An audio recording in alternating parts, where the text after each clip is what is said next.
Have a seat on your porcelain throne. It's time to talk some shit on the Powell movement.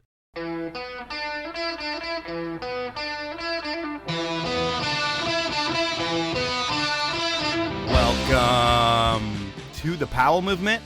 I'm your host, Mike Powell, and I have a great show for you this week that's going to start with a long intro because there are so many things going on. First, I'm going to talk about my least favorite topic, myself. I posted an update of my body transformation on the internet for New Year's, and I got an overwhelming response of comments and emails asking what I did to lose 40 pounds. And I'll tell you, if you want to get in shape, there are a million people who can give you better advice than me. But here's what I did. I rode a bike for 2 hours a day for a year, and I cut out dairy. That's it. The bike riding was just batshit crazy, but it seemed like the easiest way to burn 4 times the calories that my Oura Ring was telling me to burn every day. And if you don't have an Oura Ring, and you're into wearable technology, it's a game-changing device. But back to me. Once I hit my weight goal, I cut my bike riding down to an hour a day. The cutting dairy part, well, that really sucked because dairy is my favorite food group in the world, and now it's gone.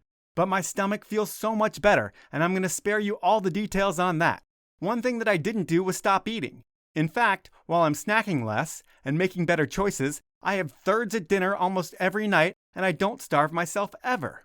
On top of that, I've been taking Nema vitamins. They really have been giving me that boost that I need to get through my workouts and day. If you want to try some, head on over to nemabrand.com, buy some stuff, and when you check out, use the code POWEL15 and you'll save 15%. I don't get anything out of this, but it works, and I wanted to pass this rare discount over to you guys. So, in a nutshell, here is what I recommend. If you want to lose weight, exercise an hour a day and be smart about what you eat. If you're consistent, it will happen. Honestly, if this piece of shit can do it, so can you. And speaking of pieces of shit, what the fuck is Vail Resorts doing to skiing? It's crazy how they're single-handedly ruining the sport. I've already talked about how they just killed the culture in Stoke and backside at Stevens Pass. And while the situation keeps getting worse, it's terrible at so many of their properties. Gross negligence can be seen in the lift evacuations at Stevens, the chairs falling off at Wildcat, and there are so many more stories that if you've seen epic lift lines on Instagram, you know all about. On top of all of that, the patrol is threatening to strike at Park City because they want to be paid more than the fast food employee. And instead of working with the patrollers to figure something out, there are reports of Vail offering good money to scab patrollers. And while that's not verified, and I get it, they want to cover their ass if people walk out on the job, because that will create a massive safety issue. But why not do the right thing? I mean, Jesus Christ, read the fucking room, you money-hungry robots. I recently got an email from a longtime ski industry vet from Crested Butte thanking me for talking about Stevens on the podcast. Here is what he had to say about his iconic mountain that is now an epic mountain, Crested Butte. Your intro about the situation at Stevens Pass caught my attention because it all sounded so similar to what's happening here in Crested Butte, another VR acquisition. The situation is fucked. Employees are quitting, locals are pissed, visitors are having shitty experiences. They can't get basic terrain on the lower mountain open right now. And the entire trail system funnels all traffic, a lot of it, into 2 runs that merge into a complete clusterfuck. Lifts are broken, food service is a joke, and a large base area structure that houses their ski check service just collapsed under the weight of the snow and nearly crushed the employees inside. There are lots of people who feel your pain about losing long-beloved ski areas to the VR Corp and their shareholders' first operating mentality. I'm bummed by what's happening here in Crested Butte, and it saddens me to hear the same things are bringing down Stevens Pass as well. I appreciate the nod you gave to Chris Rudolph, too. That guy was one of a kind, and he defined the spirit that used to make independent ski areas so cool. It's a shame there are so few of them left. So that's an update from Crested Butte, and really, at the end of the day, we had it so good with these mega resorts for so long, and we didn't even know it. And now the script is flipped, and it's so sad. And in the spirit of corporate shitting on the ponds, there's also the Outside Magazine fiasco. Editorial there is trying to unionize, and management is saying fuck you. I'd spend some time talking about this if I thought corporate magazines were here to stay, but while I'm on the side of the talented writers at Outside, it's time for them to move on to the future of print. The Mountain Gazettes, the Bomb Snows, Slush the Magazine, the Blower Medias, and the staples like the ski journals and the snowboard journals of the world. Who cares about Outside Magazine these days? And if you do, get the workaround Mike Rogie talked about in his episode, where you can still read the magazine with your Apple subscription, but you don't need to pay the insane Outside Magazine subscription price that includes a ton of stuff that you'll never use. So that's my rant. And now it's time to get into the podcast with a kid that I signed to K2 when he was just 7 years old. Did I know he was going to be an X Games medalist back then? I really thought so. Birk Irving had so much talent as a 7-year-old, it was undeniable that he would be the future of skiing as long as his family kept it fun. And they sure did. And if it hasn't happened already, Birk should be named to the 2022 Olympic halfpipe team, which is insane. And we're about to jump into his life and times. Before we get into it, I want to ask you to follow me on Instagram at The Powell Movement, tell your ski and snowboard friends about the show, and finally, please support my amazing sponsors who make this happen. They are Stanley, Alpine Vans, Elan Skis, Peter Glenn Ski and Sports, and the 10 Barrel Brewery. Now, it's time to talk to Birk Irving. Birk. What's up? How are ya? I'm good, man. Yourself? Great. Just finished up qualities. It was so windy. Like so windy to the point where you're worried at the top of it, like if there's a big gust, I'm going to be blown off my line and my whole Olympic chances could be jeopardized? Exactly. Like blown into the flat bottom. See you later. That sucks completely, but you were able to put one down and it looked like in your heat you were in third, and I'm sure that puts you into the finals for tomorrow. Yep, exactly. Yeah, we got finals planned for tomorrow. Weather's coming in, though. It's supposed to just be more windy, so we'll see, but fingers crossed. That's kind of par for the course at Mammoth, right? Like whenever you guys compete there, except for maybe last year, it's usually really terrible weather and you guys have to suffer through it. Exactly, yeah, it's unbelievable. I mean, the whole season we've kind of been getting like pretty bad weather for every contest, so hopefully, I mean, if it's bad, they just change it for a different day and we get like a real sick, fair contest, because when it's good here, it's good, but like we've had some years past that have been unbelievably gnar. Yeah. And as of today, what does the team look like? Like if everything ended today and the 4 half-pipe spots were picked, who would be going from the U.S.? So Aaron Blunk, first spot, and then Alex Ferreira in that second one. And then I think right now I'm in that third one. I'm just not objectively qualified, as well as Dave in that fourth one. Is kind of how it's sitting at the moment. So we'll see how this one goes. And that fourth spot is usually like a coach's discretion spot, right? Yep, exactly. So if you were to get third and you were going to be the third spot, they'd probably put Dave on just based on his prior experience in Olympics. Yeah, just like overall competition experience, and just like dude's a veteran at this stuff. Like he kills it. And it's kind of like they look at the rankings and then they'll look at results past and just kind of base it off of that, like just see who's got the most potential, to do well. Yeah, so tomorrow is pretty much the biggest day of the past 4 years for you. Is it nerve-wracking? I mean, it's a little nerve-wracking for sure. It's definitely like a huge contest being the last one, and having not hit a podium all year is definitely a bit stressful. But yeah, I mean, I'm not too nervous. I mean, I've been saying since the beginning of the year, I'm just taking everything like contest by contest, and if it works out, it works out, and if not, like it wasn't meant to be, and I've just been trying to ski for me and just do as well as like I can, like given the cards I'm dealt. And yeah, I mean, just be stoked on how I'm skiing, and however it goes, I'm gonna be happy with the result either way. Yeah, so you've got that to stress about. And if that's not enough, the whole world's so crazy right now with the Omicron variant ramping up. Are there extra precautions around the event, or is it kind of like cross your fingers and hope you don't get it? Oh, yeah. I mean, yeah, the last 2 events, I mean, I missed the last event in Calgary. It was a double up, and I missed the first one because I got the Omicron variant when I was out in Copper. So you had it?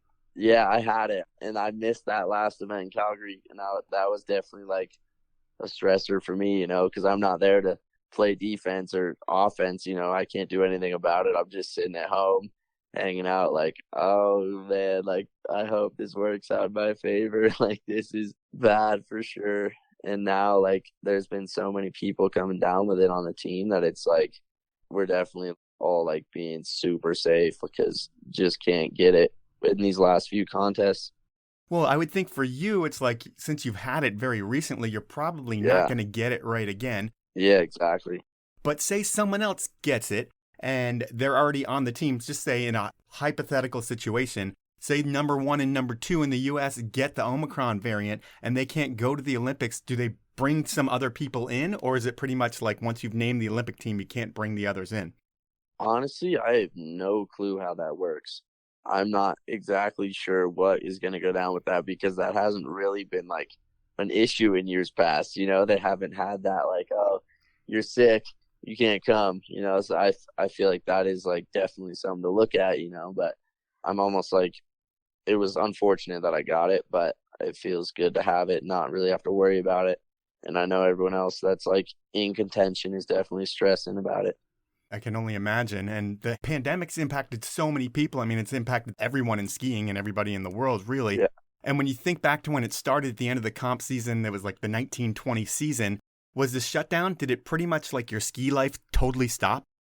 Yeah, I mean, luckily I was in like being up in Winter Park, I was in like a sick community. I just had my buddy Hunter Carey, and we were basically like essentially living together, and we were just like out and we'd get out of the house, and it was like going into full mayhem. And so that was like definitely a nice getaway. But yeah, like it was nuts how it started just the whole season. Like just got back film trip in Cook City with Torin and Jossie, and then next thing you know, we're all locked down in our house. It was insane just kind of how the whole thing went down. But yeah, I mean, I just hopped on the sled and toured around, and yeah, it was a pretty chill time. But for what you do, being a half pipe skier is like what your profession per se is in the competition world. When you're flying 20 feet out of a 20-foot pipe, that's scary as shit. And when you're not doing it as much as you do in a regular year, does that affect you? Like, do you lose all your tricks, or is it like riding a bike when you come back? I would say it's definitely not quite like riding a bike. Last year, for example, we didn't have Copper Grand Prix, which is usually the first event of the year. And like my first event of the year, and a few of us, we just tapped straight into X Games, and I was like, we all showed up, no fans. That was probably the most scared I've ever been in my life, was just like showing up to X Games, first contest of the year, night, straight to finals. I was like, this has to be the gnarliest thing I've ever done. This is so scary. Like, that spent that whole training time just trying to like get stuff dialed, but it's so hard when you're not in the position to do those comp runs prior to that event, because usually we have like one or two events under our belt by that time, but it was just straight into it. And that, yeah, it's terrifying, dude. And then when you go to an event like that, you've been to the X Games a few times before, and it's usually a huge circus. But you go to that one with no crowds, and it's pretty much a ghost town, I would think. Are your folks allowed to attend, or is it just limited media, athletes, and judges? Yeah, it was literally media, athletes, and coaches at the bottom. It was a gnarly experience, like just being up there. You got 8 dudes, and you're all like trying to win, and all of us, like, most times we're at the top of the contest, just chatting to each other and hanging. And that was just a whole different scenario. That was something I have not yet experienced in my like competitive career, was just that whole atmosphere. No fans, no family, nobody. It was just like a couple of dudes, couple of staff, and that was kind of it. That's so wild, man. And when you land your run at that X Games, do you know you have a shot at the podium? Like, can you feel that everything came together right away? Yeah, I mean, I actually had like the most insane day. I had this weird, like almost deja vu that morning, that this has all happened before. And I was like kind of sitting in this house that I booked for the week, like, wow, I just have a good feeling I'm going to get a podium tonight. Like, if I just put my run down, I just had like this weird feeling all day that I almost like knew it was going to happen. And then I landed that run, and I thought like I could do better. I can add the switch right dub. And I got bodied on my second run, like chopped my knee with my ski, tried to go full mind over matter for the third run. Landed that one, was like, all right, let's step it up, add the switch right dub. And then that next run, I didn't have it in me. And then by the end of it, I was like, no way. I just like ended up on the podium. Like, this is nuts. I don't know. It didn't feel real. So you had the premonition earlier, but then you land your run and you're not really sure. Yeah. And this is a judge sport, so it's kind of like you never know what's going to happen, I would think. Yeah, Sometimes exactly. you have a run where you think you're going to be in the first or second position and you might not even end up on the podium. Has that happened to you? For sure. I mean, it's like I've had runs where I've thought I should have gotten first and I've ended up fourth or fifth, and then I've had runs where I come down, I'm like, yep, that's not it. And then I end up on the podium. It's just different days and judges like different things. And I don't know, the whole thing is pretty insane, but that's kind of why I started my whole thing of just like ski as well as I know I can, and then just be stoked with what I did. Like the result's sick, but at the end of the day, it's like I can only do as much as I can do. Yeah. And in thinking of judging, do you speak with the judges at all before and see what they're interested in and what they're looking for? Or is it something where you kind of go into everyone blind and whatever the judges do is what they do? Yeah, I mean, they're always there to talk to you, which is huge. Like, if I reached out to them before and like, hey, like, what are you looking for? But I don't really do that. I kind of just have my plan and, like, hope it's good enough for what they're looking for, that comp. But I mean, I've talked to them after and just like kind of like dug into that a little bit of like, hey, like, why did I get hooked up here? And like, I felt like I got a little robbed here. And they've always been like super transparent to me. And yeah, I don't know. They're always there though to like chat, which is super dope. But yeah, I don't know. I just kind of do my thing and do it as good as I can. So it's got to be a surreal experience. It is, because you already told me that. But you get the bronze medal and there's no crowd there. There's nothing like a normal X Games. So does that make it totally weird? Like, hey, I've got my medal and I'm super proud. It's like the biggest moment of my entire career, but there's no one here to celebrate with? Yeah, for sure. I mean, it was definitely like, I don't want to say an unfortunate year because I walked away with a medal, which is like a dream of mine since I was a kid. But it was like definitely a weird year to end up on the podium, and like I get done and I just went back to my house. There was like nobody there. Like I didn't see my family at all. I was like on the phone till like 3 a.m, like talking to people. And social media just blowing up? Yeah, exactly. Like responding to messages, like on the phone with like family and friends and stuff. And it's a different experience. It didn't even seem real, honestly. Like just not having all the fans there, it just felt like a really intense training session. Yeah, where you walk away with the most important thing that you've won in your life at that point. Yeah, exactly. And before we can really talk about everything in your career, we have to talk about your backstory. And I think your backstory is really interesting. And to me, it's one that I doubt that many people know or even care about in the ski industry. But your grandfather is a really famous writer, John Irving. Are you tight with him? Is he some guy you see all the time and grew up with? Yeah, always checks in after every contest, which is so sick. Unfortunately, due to like this whole pandemic, because he's living up in Toronto. But yeah, he's always like checking in. I'll call him after every comp, and he's just been such a huge support system with me or for me since like my younger days, and as well as my parents, just slapping me on skis out front in the driveway when I was 2 years old, like just my whole family has always been up there just supporting, like hit me up, always checking in.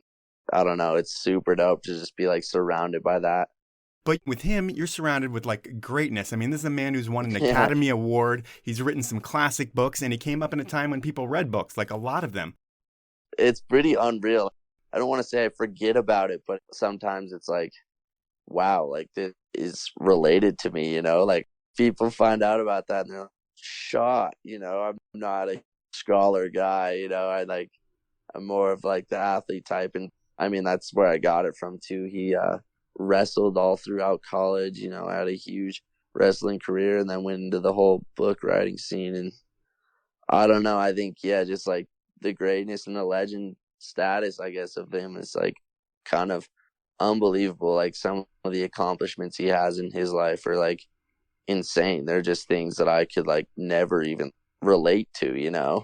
I think if you were to win an Olympic gold medal, I think it would equal out. People will be talking about Birk and his Yeah, grandfather, and it'll be cool that that story will probably come out at the Olympics if you make the team, and then for everybody will sure. know about it. But you come from incredible literary genes, but I'm curious to how that translates into your athletic ability. And are your mom and dad both badass skiers? For sure. Yeah. I mean, my dad grew up ripping in Vermont. I mean, with my grandpa, like he was always traveling around with him, going to rip these crazy Euro mountains, as a kid. And they were all like skiers, just shredding those mountains. And then mom grew up on the race team. She grew up in Anacortes, was always up just shredding Baker every weekend. Nice. Yeah, some nights up, I forget what that mountain is outside of Seattle. Summit at Snoqualmie. Love it. Yep, exactly. Yeah, she was always ripping that at night after school. I was there last night. Yeah, and that's probably how I got into it, like, or like where those jeans came from is just both mom and dad and grandpa even, like, all just being athletes. And I don't know, I got blessed for sure. And are you born in Colorado? Like Winter Park has always been home? Yep, exactly. Yeah, Winter Park, born and raised, been there my whole life. Never had a different house. I've never seen your house, but it sounds like you grew up in a ski in, ski out situation. So you've always had like the ideal situation for a skier. Oh, it was unreal, dude. Growing up as a kid, just like later ma, just like walk out the house, walk up to the mountain, and then shred like 9 to 4 with all of my buddies, and then just rip back home. Mom's got cocoa at the crib. Would see her up there. Mom and dad would follow me around with the dad cam for most days, trying to like stack some footage to send in to sponsors. And it was such a good scene to like grow up in. And I don't know, it was so huge for me to just ski whenever I wanted, not have to like depend on a ride to get up to the hill. It's just like there whenever I need it. Yeah, well, it sounds like that house is almost better than anything you're renting or doing on the road because you're able to, just like you say, walk out and go ski. And that's a really hard thing to do in ski towns these days. For sure, dude. I mean, like, yeah, I'm very thankful. I know they, like, in my sister and I's younger days, they thought about selling it. And then they're like, no, you know what? These kids are skiing enough and they're getting pretty good at it. Like, we'll hold on to it a bit and see, like, kind of how this turns out. And very thankful they did hold on to it because it's just such a great spot to be. It's so convenient. Like, it's huge. Yeah, there's not too many patrollers that have a ski in, ski out place. So, yeah, you're blessed with that. No, exactly. And we're actually like right down the road from what used to be the real old Winter Park patrol shack. Oh, so it just worked out for your dad perfectly. Yeah, exactly. And skiing for you said you're on skis at like 2 years old, but the crazy thing is that by 5 years old, you land your first 360. And it blows my mind that a 5-year-old even knows what a 360 is. Do you even remember anything about that? I do, actually. I remember we got this little park. It's like the kid park up at Winter Park. It's called Jack Kendrick. And I would be up there every day. And this was before I was on like the Winter Park ski team. And I'd be up there with my dad. And I don't know how, but I have like distinct memories of going up there and like grinding 3s and 5s every day. And my dad would like film me giving these all like rips, dude. I was just getting bodied just trying to rip 3s on these jumps. And dude, it's pretty insane, like, looking back at it, just, like, how supportive, like, my family was of me. Like, my dad was up there, and my mom, every day, they would alternate just with the dad cam, just, like, clipping me up on these little jumps, just grinding out 360s. Now it's time for a sponsor break, and I'm going to start things out with the 10 Barrel Brewery out of Bend, Oregon. They have been brewing my favorite Northwest beer since 2006, and since they started brewing their beer, they've been supporting the sports we love. And if you aren't sure about what they have done in action sports, well, I'll tell you. They're the first beer brand to produce their own ski and snowboard movie. They support a team of A-list athletes. They have signature beers that donate to causes like Protect Our Winners. And they are part of the most important events and properties in action sports. If all of that isn't enough, the people that work at 10 Barrel, they're all skiers, snowboarders, and bikers, and they love to drink beer outside and want you to love drinking beer outside too. So the next time you're at the store, pick up a 6-pack of 10 Barrel, and if you can find a legal place to drink it outside, please do it. It tastes that much better out in the wild. And if you want to find out more about the beers, the pubs, and the events, head on over to 10barrel.com. My next sponsor is Stanley, an iconic Seattle brand that has been ahead of the curve since 1913. While we all know Stanley for creating the iconic green bottle that kept our grandparents' coffee hot all day long, they still do that, and a lot more these days. And Stanley has always been the right choice when it comes to the planet. Seriously, if you are still using single-use plastics for your beverages, it's time to make a change for the better, for the environment. And I'm making it easier than ever to do so. I'm going to save you 30% on all products from Stanley. That's the best deal you're going to find anywhere on any Stanley products. Here's what you need to do to get that 30% off. Head on over to stanley1913.com, buy some stuff, and I highly recommend a water bottle and a set of pint glasses. You can thank me later. And when you check out, enter the code DRINKFAST. That's all one word, and that will save you 30%. Spend $75 or more, and the good folks at Stanley are going to send you a custom Powell Movement beanie. And last but definitely not least is Alpine Vans.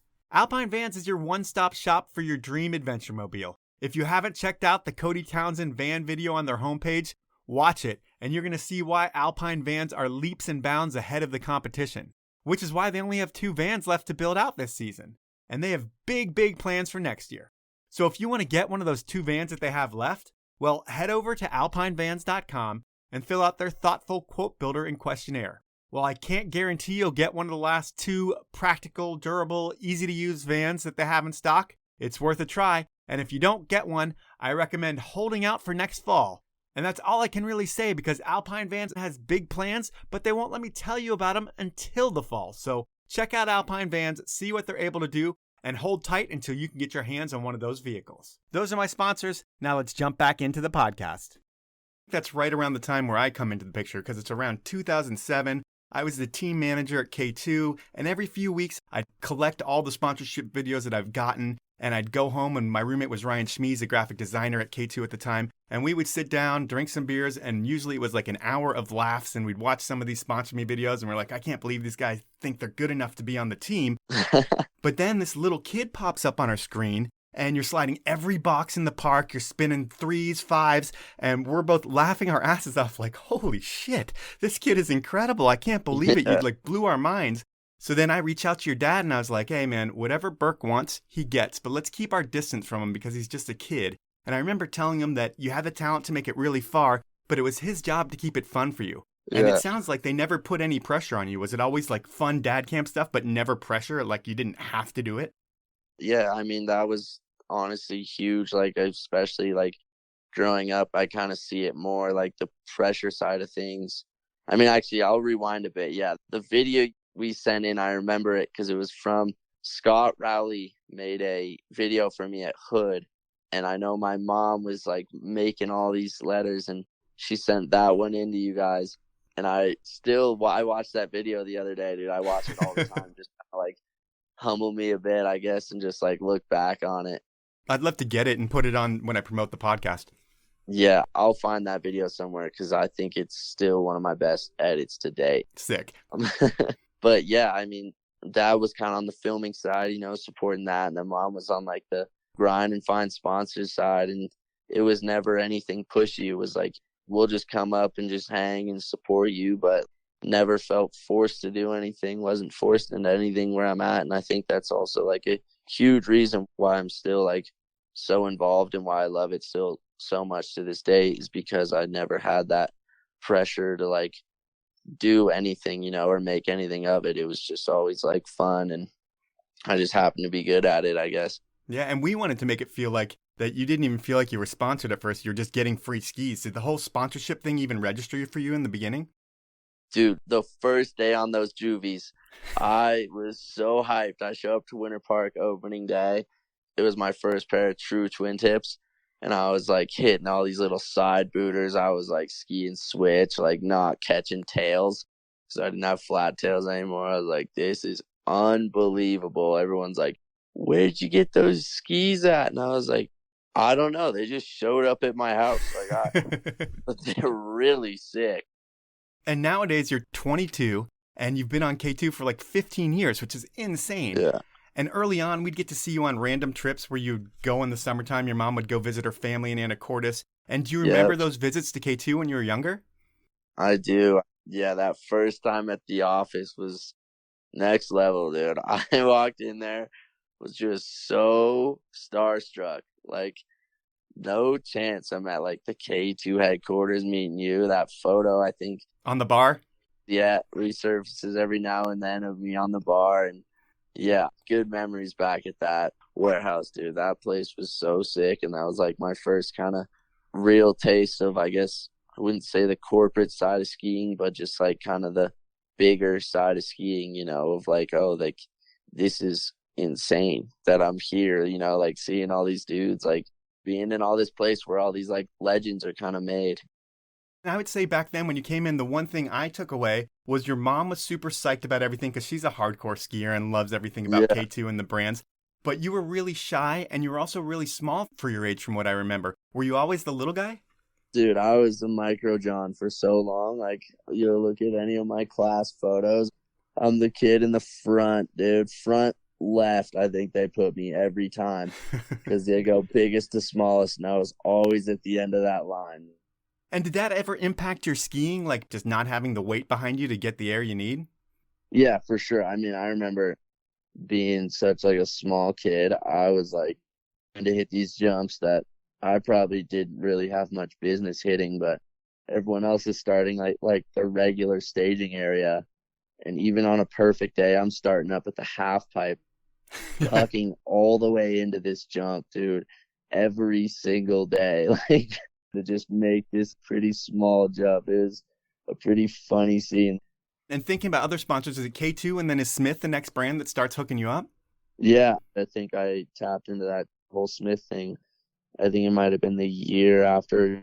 That was also like crazy, just like have such like a big name in the sport, in the industry. And like, I guess I'm like skiing for them. I don't quite understand what it is, you know, I don't quite understand sponsorships, but knew that my parents were saving money and it was just dope. Like, everyone on my team would be like, no way, like, how did you get those goggles or those skis? And it's like, dude, I don't know. It just keeps showing up at my house. Like, And then I'm going to jump forward a little bit to sponsor stuff just so we can get out of the whole sponsor world. But yeah. it's strange to me is I think the biggest sponsorship and most important sponsorship in your career, although those core ones that you got when you were younger are pretty big, but Red Bull is one that's huge for you. But before you were on Red Bull, were you on Monster first?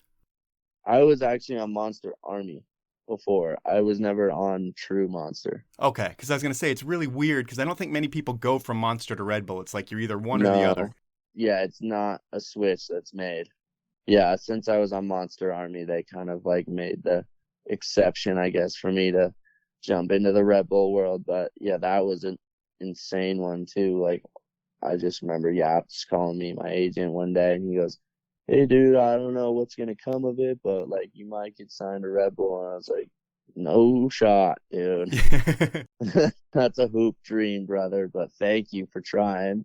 Sure enough, 6 months later, I'm like, whoa, this is real. Like, this is insane. You know, it's insane that they sign you, but I think the most exciting part for an athlete is how you get your helmet. And how did that whole thing go down for you? Was it like one of those experiences that is once in a lifetime? Yeah. Well, I was in Virgin, Utah at the time. Rampage? No, I went out there to just go ride bikes. Okay. I went with my buddy Sam, and I went with her, and she was like, yeah, like, we can go, but we have to be back in Winter Park on this day for a photo shoot. And I was like, okay, I'm sure we can push it. And I didn't know what was going on. She was in on it, and she was like, no, we got to be back. And I was like, well, if it's a Winter Park tour, I can talk to the guy and push it back. And I'm like there, and then we like spend a whole another day, and then another day, and then another day out there. And I get a call. What are you doing? I was like, oh, I'm out in Utah. He's like, yeah, you definitely should. Like, should be back for sure. And I was like, this is weird. Like, everyone need to get back. End up leaving Virgin super late, drive like exhausted. I asked Torin if I could stay at his house in Basalt. He's like, no, I don't think so. It's really weird. Torin never says I can't stay at his house. Like, this is so weird. And then next day, knowing, they're like, all right, it's on. I was like, dude, why are we doing a bike shoot when it's snowing? This is so weird. Yeah. And then, yeah, roll up to like the park, and like Bobby and Torin sitting down there. I was like, no shot, dude. This is nuts. And like, just like, for those cats to be there, Bob and Torin, two dudes that I've looked up to since I was such a grom, Yeah. like, handing me my helmet, just like, yeah, that was insane. I was running on like 2 hours of sleep. I mean, I don't know if you could tell from the video because I was so fried, but it was like, yeah, that was like a super unforgettable moment. Like, this is absolutely insane. Like, I don't know, it just didn't feel very real, but that was a huge day for me. I'll remember that forever for sure. Nice. Well, I'm going to take it back to your ski career, and it's like in 2010 to 2013-ish, you are competing in the USASA events, and you're doing well in those. Hmm. I think you end up getting hurt in 2013. What'd you do then? Oof, I don't know, dude. I had a list of injuries back when I was a child, but I think 2013 I snapped my leg. Yeah, I did. It was back before they had the Palmas, the little rope toes at Wendell's. Yep. And so we're doing chair laps to hit the bigger jumps up top. And they had salted it in between one chair lap and the other. And we had no idea. And I roll into this jump, dude, like same speed as before, except it was super sticky, and literally hit the takeoff and just Mario Kart boosters. We're all doing a train, and I like doing a cork 7, look down like, oh no, this can't end well. It was like full out of dream falling sensation, just straight to flat, like rolled. And it wasn't the impact actually that did it. I rolled over my leg super crazy, like, and then snapped my tib fib on my left leg. Oh man, so that's a bad break. Yeah, and that was like my first major injury. That was the most pain I think I've ever been in. And I mean, this was before the whole US ski team and everything. Like, insurance wasn't quite there, and it was going to be a big bill. My mom was like, if it's okay with you, I'd rather drive you to the hospital instead of you hitting the ambulance, because that's going to be a big bill that we're not really trying to cover. I was like, all right, that's it. She slaps me in the back of the van. We drive down to Portland, and I think that might be the most pain I've been in to date, was like that, and especially first major injury, haven't quite built up my pain tolerance yet. Yeah, that was a rough one for sure. And just that extra hour and a half of having to get off the mountain and get to Portland. Do you give your mom shit a lot now? Like, remember that time you made me go down to Portland with a broken leg? No, I mean, I think that was scarring enough for her, because she was up there watching. Oh, yeah. And then you see your little 13-year-old, 12-year-old kid just rip off a jump and soar past the landing. It's probably not a dope scene to look at. She like had hiked up with the dog and like ran down to the bottom with the dog to get the van all set up, like trying to meet me. Yeah, that was a rough one for sure. But you come back stronger in 2014, and I think that's when people start to get to know you on a bigger level. You have some really good finishes on the Rev Tour, and then at the Junior Nationals, you take first, which is huge. But your really big coming out year is 2015. You win the Rev Tour in slopestyle and halfpipe, which is crazy, and you end up in third in pipe and eighth in slope and Worlds in Italy. Is this the point where you realize, like, my future is going to be a pro skier and I'm not going to worry about college or anything else? I mean, yeah, I mean, definitely just given my family, like, school and being pretty scholarly is definitely, like, very important to them. I mean, even to this day, that's not something I think I'm allowed to give up on. Okay. I mean, and even for myself, probably not something I should give up on. It's still there on the back burner. But I think, yeah, that's kind of when it all was, like, setting in. And I was like, yeah, this is huge. That was an insane season. I like started getting my first paychecks, which was pretty dope for me, you know, because I don't got bills to pay at that age. I'm just stacking cash. Yeah, I'm just spending money at the movie theaters and Target, like doing all this other stupid stuff that you do as a kid with money. And then, yeah, I think it was kind of just starting to set in. That was a pretty insane year, dude. I just remember like going like back to back to back and not too worried about it at all. But that felt good for sure, and big turning point in my career.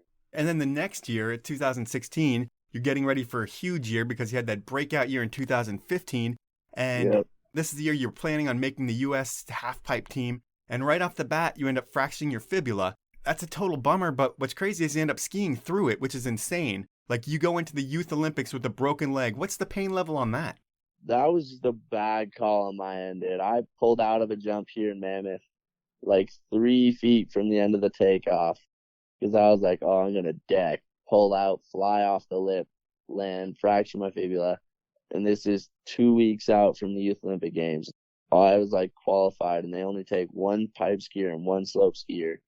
And I was qualified for it. I was like, no, this is so bad. Like, is just not a position I want to be in. And go and see a bunch of doctors. Dad drives me out to Park City. I go see a U.S. team doctor. I think I saw Cooper, and he's like, I mean, like, I've seen this before, and you can ski on it. It's not going to get worse. Like, you can still go, just depending on how much pain you can tolerate. And I was like, I mean, I'm going to go for sure. This is a once-in-a-lifetime opportunity, like literally a once-in-a-lifetime opportunity. I'll never be able to do Youth Olympic Games again just because that age range is so minimal and it only happens every so years. And, yeah, I went and we were ripping a bunch of different methods to try and, like, get my leg just supported and as pain-free as possible. And, like, first, I didn't do any of the training days, like, because I was like, this is too miserable. I can't do this. And then day of the contest, like, put a soccer shin guard on the side of my leg, wrap that in plastic wrap, and then had a bunch of other wraps on there just to kind of, like, distribute the pain so it wasn't, like, a direct pressure point on where it was broken. And then somehow managed to, like, pull a run together just for that pipe comp. And, yeah, walk away with the win at what I would say is, like, a big contest. Was actually insane. Yeah, you win the Junior Olympics with a broken leg. Like, if I were another competitor, it would make me almost want to quit. Like, I lost to the guy with a broken leg. And for you, I would think that's got to take your confidence to a whole new level. Like, if I can do this hurt when I'm healthy, it's going to be incredible. Yeah, for sure. And I tried to do slope style too there, but I was like, I can't do slope. I hit a rail like a few days later and was like, there's no chance I can't do this. And that was kind of my first true, I guess, media exposure, was that event. And yeah, it was kind of crazy, dude. I was like, whoa, like, they're like, I heard you had a broken leg. Is this true? I was like, yeah, like, it's fractured. Like, I don't know, just like the whole kind of story that came about was pretty dope for me, I guess. And it ended up playing in my favor, but it was definitely, that was like a pretty stressful one for me. And not too long after that, you get nominated for the U.S. Freeski team. And you're like 16 years old or something like that. Do you end up bumping one of your heroes off the team? I don't think I took anyone off the team. I'm pretty sure everyone stayed on. But yeah, that was nuts, dude. Like, just like tapping into like the U.S. team. It's just a huge deal. It's like a grom, because like all you want to do is be on this team, and then you're on the team with like all these dudes that are just next level. Like, they are so far ahead of you, and you're like, dude, like, I got no business with these cats. And yeah, that was dope for sure. Like, I remember my first trip with them, learned a bunch of tricks, and then that next fall, heading into the next winter, the trip to Sauce Fe, that's when I was like really in it, I guess, because in Mammoth there's quite a few groms still out there just hanging, and then this kid Jacob Beebe and I out in Mammoth with all these big dogs. I was like, I don't even know if I could hold my own here. These dudes want nothing to do with me. I'm like such a grom. You're always the rookie, it seems like. Yeah, just rooming with these like dudes that are, I don't know, anywhere from men. Yeah, anywhere from like 8 to 10 years older than me. I'm like, oh man. Now it's time for my second sponsor break, and I'm going to start things out with Elan Skis. I've been skiing my Ripstick 96 Black Editions a ton lately, and man, those things are so quick edge to edge. And while 96 is narrower than anything I've skied in a while, I totally back them on the not so deep days, and on hard snow, they make you ski like a rock star. When my kid told me something looked different about my skiing, I knew it was more about the skis than it was me. And if you want to go wider and get out there more, Elan and Glenn Plake have the Ripstick 106 Tour. Finally, a Plake Pro model that has all the personality of a Ripstick at a fraction of the weight. Glenn spent 8 months designing and testing these to ensure they deliver the perfect blend of uphill efficiency and downhill performance. Head on over to elanskis.com to learn more about the design process directly from Glenn. My final sponsor is Peter Glenn Ski and Sports. They have been getting people dialed with gear for over 60 years, and they always have a cool contest on their Instagram page. This week, they're teaming up with Anon and giving away a pair of M4 Toric goggles and a pair of WMF3 MFI goggles to one lucky male and female winner. With Anon's innovative Magnatech lens system, which uses the power of magnets, swapping out lenses is easy, just like entering this contest. Here is what you need to do to win some goggles. First, go to Peter Glenn Sports on Instagram and follow both Peter Glenn Sports and Anon Optics. Second, like the giveaway post from Anon. Third, tag 2 friends in the comments. It's that easy. The giveaway ends on January 28th, and the winner will be announced then. For all your other gear needs, head on over to peterglenn.com. Those are my sponsors. Now let's jump back into the podcast. With the team, I have so many questions because, like, you're going to Sauce Fe and you're going on all these trips. And is it something that your family has to pay for? Is the U.S. team pay for it? Because, like, if you're Michaela Schifrin, you're going to get every single thing paid for. But in the U.S., people really don't care about slalom racing. But people do care about halfpipe here in the U.S. And no disrespect to it, but it's a place to show off skiing circus tricks, and everyone loves to see them. Do they help pay for all your travel and lodging being part of the team? Yeah, the U.S. team's actually super helpful. Like, they pay for travel, they book us lodging. Like, we talk about it all the time, kind of like if we were in a scenario where we were all kind of on our own, it'd be a lot more to figure out than what we're doing right now. We kind of show up and everything's kind of made for us, which is huge, you know, like. It just lets you focus on skiing. Yeah, exactly. Like, you show up and you're just there to ski. You don't have to worry about lodging. You have to worry about registering, like, tickets, dude. It's all done for you. And that was huge. And I think for my parents, that was huge for them to, like, be like, all right, finally we can kind of take a break from this and do a little something for ourselves every now and then. No way, dude. You have your sister to get through. Yeah, she was coming up at that point too. And then I think finally when she tapped into the U.S. team a few years ago, then I think now they're finally like, oh, like taking a big deep breath, you know, like finally they can start making their money back. Yeah, and I think getting on the U.S. team is huge for you. This is around the first time that you get on the huge stage that is the X Games. What's it like to get that call to be in your first X Games? Is that like one of the most surreal things that ever happens? Like, getting a medal is surreal in its own right, but when they actually invite you to be part of, like, the big dogs, is that like a crazy thing?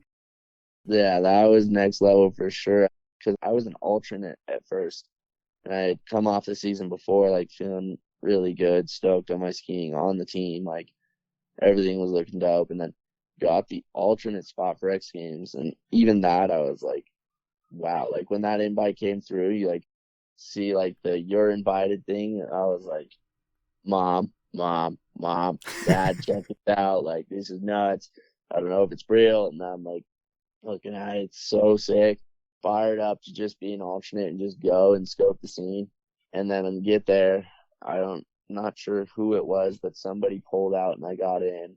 And yeah, like, I actually had ended up rallying my dome the first day of training, dude. Just got so far ahead of myself. I was just ripping tricks like 2 laps in. Hadn't skied that pipe before. Just rallied my dome piece. Was like, oh, this is such a bummer. Like concussion? Like minor one? Yeah. Like sitting at the bottom with my dad at training, just like in a dream. Like, oh man, good thing I'm an alternate. Right. And then I end up getting in, rally my dome again in training right before the contest. I'm like, oh no, like, same trick, just lost a ski, rally my dome. Like, up there, I'm like, well, I mean, look at all these people. I'm not just going to pull out. And at that time, you know, I'm like 15, you know, I don't really think much about concussions. Right. Head injuries. No one did back then. No, it wasn't really a thing. Like, I mean, nowadays for sure, if I like tap my head, I'm like, all right, I'm bouncing, I'm good.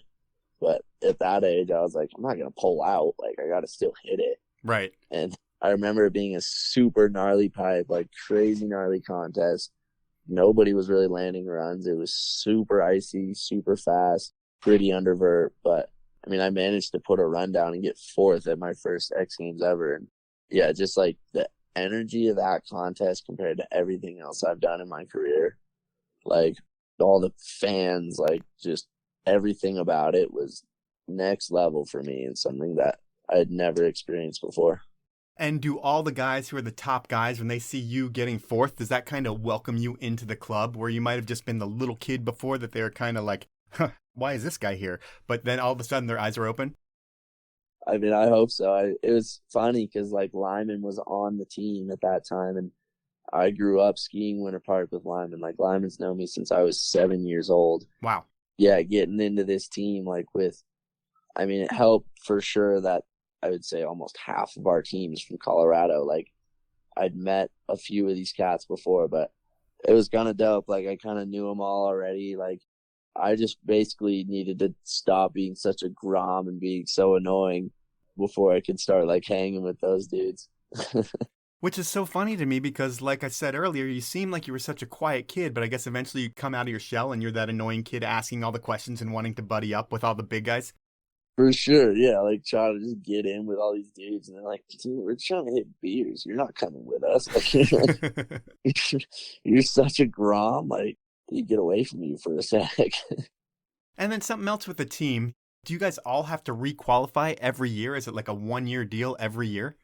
I mean, yeah, in most cases, yeah, you do have to, like, re-qualify to be on, like, kind of, I'd say, the top tier of the team. Because there's, like, an A team and a B team for the pro team. Yep. And, yeah, I guess for the A team, you do have to re-qualify, like, every year to make it back on that. And that's for, like, getting everything kind of fully funded. Yeah, it's a pretty crazy system. And making the U.S. team, like, that's the hardest thing to do. Like, I mean, if you get to the Olympics, I mean, you're going through the hardest field in the world with the U.S. team. Like, I look at it like, I think Gus Kenworthy is going to England this year to be part of their team because it's going to be an easier way for him to get into the Olympics. Do you look at that as cheating, or do you look at it as questionable, or what do you look at that as? I mean, kind of like to each their own. Yeah. In that case, you know, like, I'm not going to be like, oh, like, you're too soft to, like, try and qualify for our team, you know. It's like, I think for, like, some people, it's different circumstances, you know. Like, some people want to go, I guess, to support, I mean, that country. And I talked to Gus about it kind of a bit, and he was just saying it's, like, for his, like, family, for his mom, and he just thought it'd be sick to support that. I mean, everyone's got their own reasons. For me personally, I think it's, like, if you can make it for the U.S. team, like, more power to you, honestly. And for me, I just know it. I want to make it in, like, in an honest fashion. Like, I want to earn that spot, and I want to feel like I deserve to be there. When I think about Gus, now that you say that family there, I didn't realize, you know, he might have had a connection there, but I didn't realize, like, he's got family over there, and that makes it a lot different. For sure. And with the U.S. team, are you kind of giving out your image and likeness to them when you sign on to the team? Could they pretty much have liberty to market Birk Irving as how they please? I mean, you could try and market me kind of however you want, but I feel like at the end of the day, you're going to get a pretty similar me. I try to put out a pretty strong vibe and personality, and they kind of get me, and they also want people to know who I am, and all of us are, like, everyone on the team as individuals, and not kind of market us as robots or anything.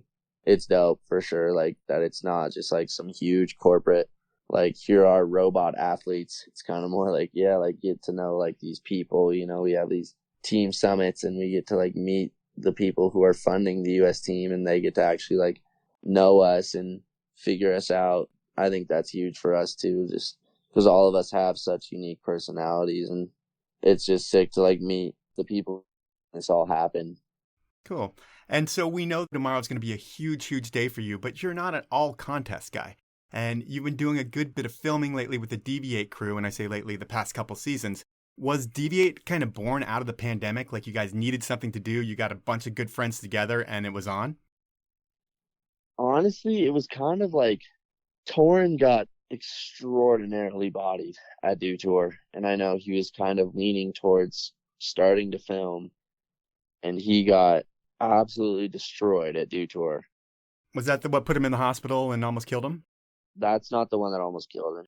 He's had a whole list of unbelievable injuries. That dude's a tank, but he deleted, like, both of his feet, both of his ankles. He was, like, in the hospital for a while. Like, they were just putting new screws in him every day, and I think that was kind of like his exit to the pipe. He's like, all right, yeah, I'm tapping. I've gotten bodied too many times. I want to try something new. I want to go down a new avenue in this sport, you know, and see what it's got to offer. And I know he talked to Jossie and was like, hey, dude, like, what's your plan for this next season? And then they were on pretty similar wavelengths. They just wanted to film, and they had each other to do that with. And I was lucky enough to, you know, build a relationship with Torin and Jossie as well over the years, just from like skiing and hitting comps and all that. And Torin gives me a call. He's like, "Hey, dude, like, do you want to come to Cook City? We're gonna go film." I was pretty new to the sled world at this point, but I was like, I am so down. Like, first film trip ever, go to Cook City with Torin and Jossie and Banks, Gilberti. And I was like, this is so dope. Like, we built this jump the first day, dude, and I was like, oh, I'm gonna do this trick, that trick. Haven't really hit a BC jump before. Like I've been out in the backcountry quite a few times, but haven't hit like a real jump of like that size. And I had so many tricks planned out, dude. I was going in there, big head, and show up just tomahawk all day long, just body after body. Torin's like, yeah, welcome to our season, dude. Did you get any clips on that first trip? I did. I got one clip. I got a few clips, but it's a lot harder than they make it out to be, dude. There is so much behind the scenes that is like, the way I see it, Alex Ferrer came with us on a trip last year too, and he had the same vision on it. And it's like, you see it and it's just like, oh, they're just out in the backcountry hitting booters. Like, you show up and it is exhausting. You got to find the spot. You got to build the spot. You're digging your sled out all day long. The amount of work that those film dudes put into like a full film is unbelievable.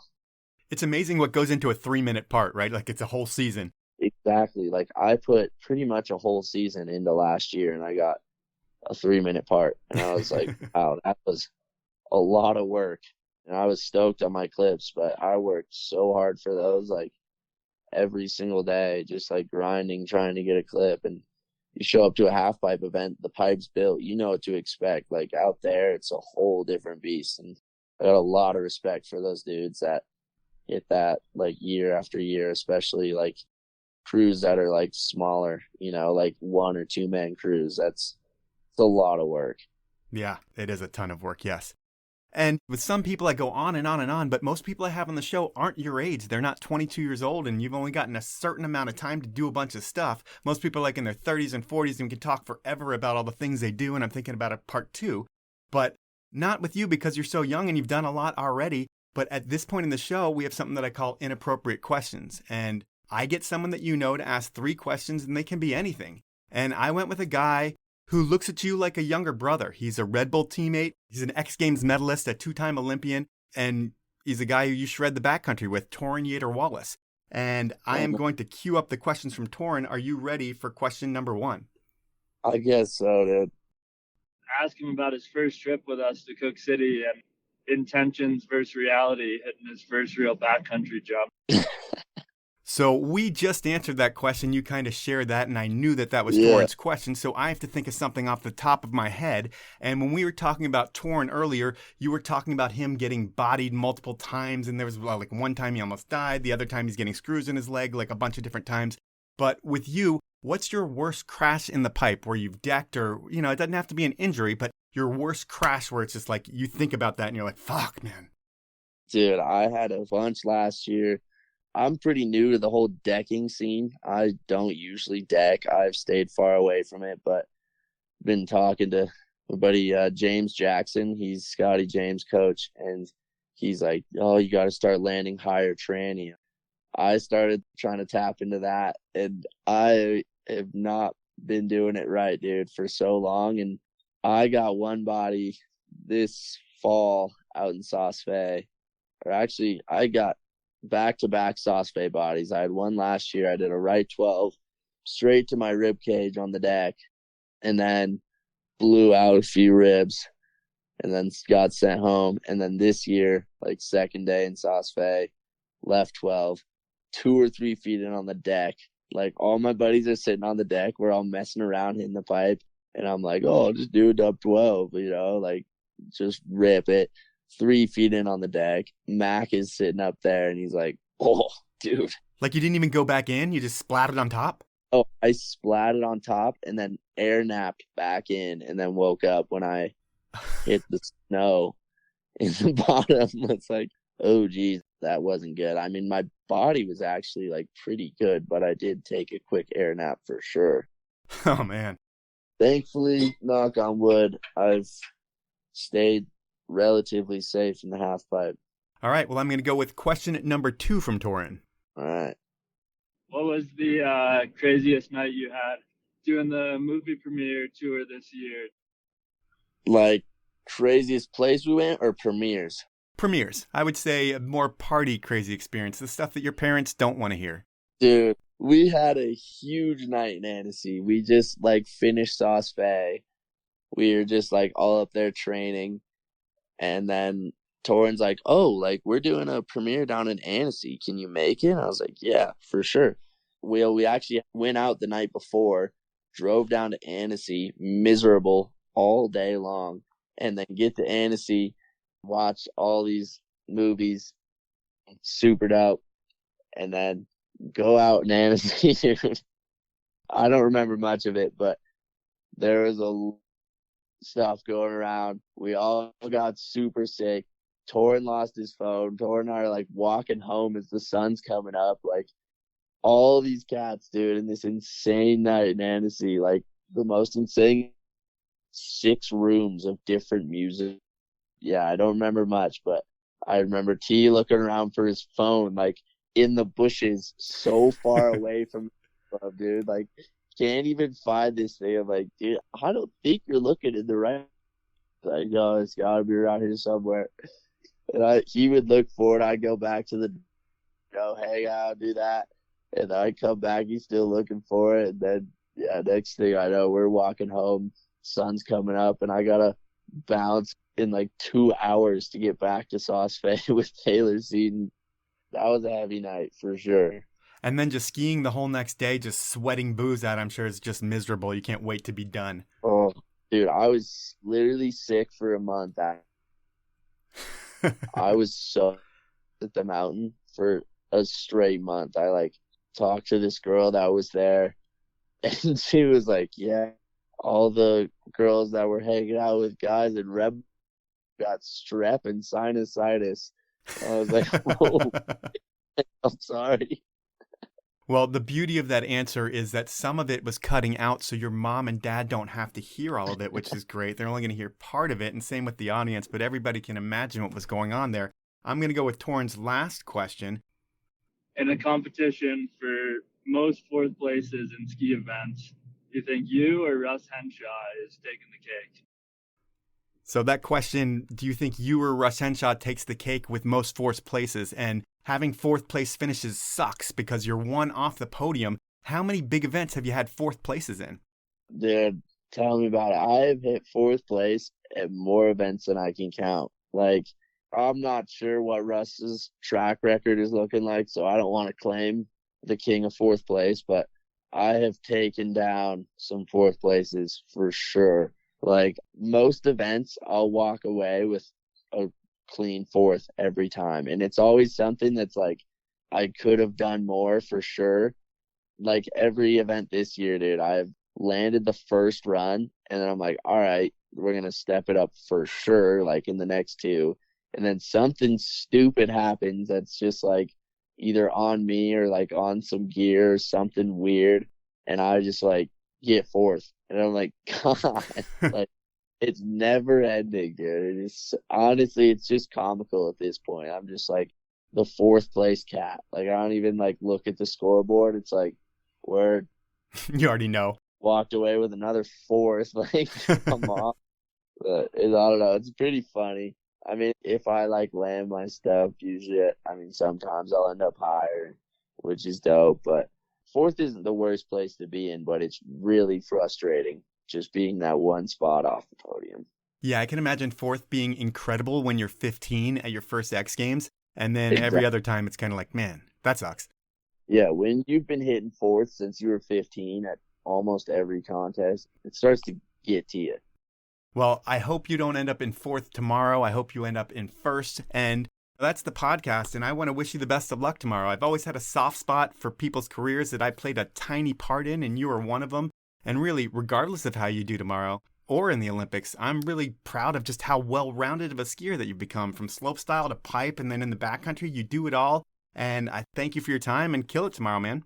Yeah, thank you so much for having me, Mike. It was a pleasure, and yeah, thanks for helping me build this career, dude. It's dope. So that was time with Birk Irving, and as we had talked about, we were a day out from his last qualifier. A third-place finish would get him on the Olympic team, and anything else puts him on the bubble and waiting to see. And guess what? Birk landed both his runs. He was in third place the entire contest until the second-to-last rider went.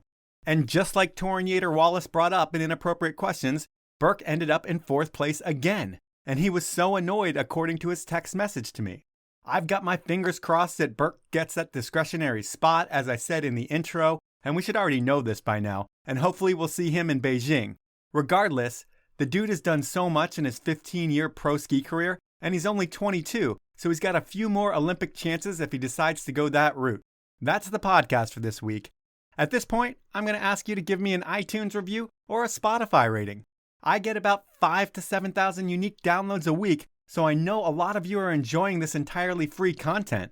And I have about 120 reviews on iTunes, so I also know that you guys aren't doing the only thing I ask you to do, reviewing me, which is okay, but I'd appreciate it if you would give me a review, so please do so. And if you do write a review and I read it on the show, I'll send you a custom Powell Movement Cole beanie. And this week's review of the week comes from Mike Rogie. It's a 5-star review, and the title is Action Sports Howard Stern. Though he wouldn't say it himself, Mike Powell is a good journalist who asks hard questions and doesn't talk about himself too much. He keeps the focus on his guests, who, other than me, are the best skiers and riders and action sports stars on the planet. The best thing about this pod is that the episodes aren't timely, so go back and listen to some of Powell's best shows. Thanks for that review, Mike. I'm glad you recognize that I don't talk too much about myself. Yeah, while I do that in the intro, people are not here for me. They're here for my all-time guest list and the information that I'm able to extract from them. I mean, really, if people wanted to hear an interview podcast talk a lot, then Simon Dumont's podcast would have crushed mine. On that show, Simon's favorite vowel was I, and that was its downfall. I wanted to help Simon, and I really feel like I could have made his show huge. But whatever, that show's dead and I'm on season 6, and really, no one wants to hear Simon talk, they want to watch him ski. So if you hear this, Simon, focus on the edits your fans want, that I want, that everybody wants. And even if they aren't as banger as the Slumdog Illionaire edit back in the day, that's okay. People just want to see you ski. That's the show for this week. At this point, I need and want to thank the brands that keep this archive of the history of snow going. They are Stanley, Alpine Vans, Elan Skis, Peter Glenn Ski & Sports, and the 10 Barrel Brewery. Have a great week, everyone.